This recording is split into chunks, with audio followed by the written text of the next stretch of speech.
65% of the MOOE would be confidential and intelligence funds of the office of the president of the office of the president in the amount of total amount of 4.5 billion pesos. Ang confidential po funds ng Office of the President is 2.25 billion pesos in confidential funds and 2.25 billion pesos in intelligence funds. Okay.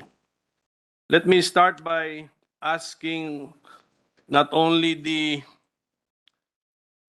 yet on the enormity of the amount, but on the justification that why should the office of the president be given intelligence funds at 2.25 billion pesos when there are already existing intelligence agencies and units which can serve the intelligence needs of the office of the president or the president himself? Well, the president, as we know, is under the Constitution, is the commander-in-chief of the armed forces of the Philippines. He's also the chairman of the National Security Council. So, to use a cliche or a common phrase, the buck stops with him, Your Honor. So, if there is one person who needs access to good intelligence or information in the whole country, then I think there should be no argument that it is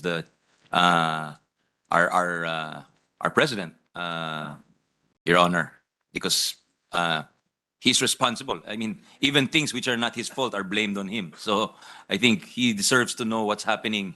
And given we are an archipelago of 7,000 islands with so many dialects, so many regional agrupations, so many kingpins, to put it not so subtly, Your Honor, who try to exert their will in their areas of jurisdiction or power, then I think the president, really, to maintain order, needs access to reliable information, Your Honor.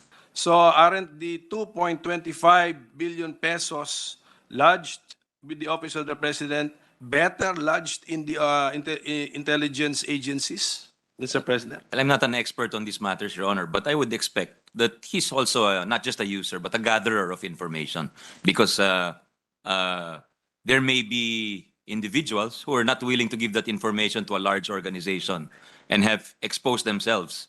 But if they know that that information is going direct to the president, then that would encourage them to give the information. That's my view, Your Honor. Yes, I respect your view, Your Honor, but ang concern ko lang is, if we have to trust the government scheme, constitutional scheme or administrative setup. We have practitioners, experts in that field for decades na nilang ginagawa. Because my fear is the 2.25 billion pesos, gagawa ka na naman ng layer mo. It's another layer of and it will look exactly like the administrative setup of the intelligence units or agencies of government.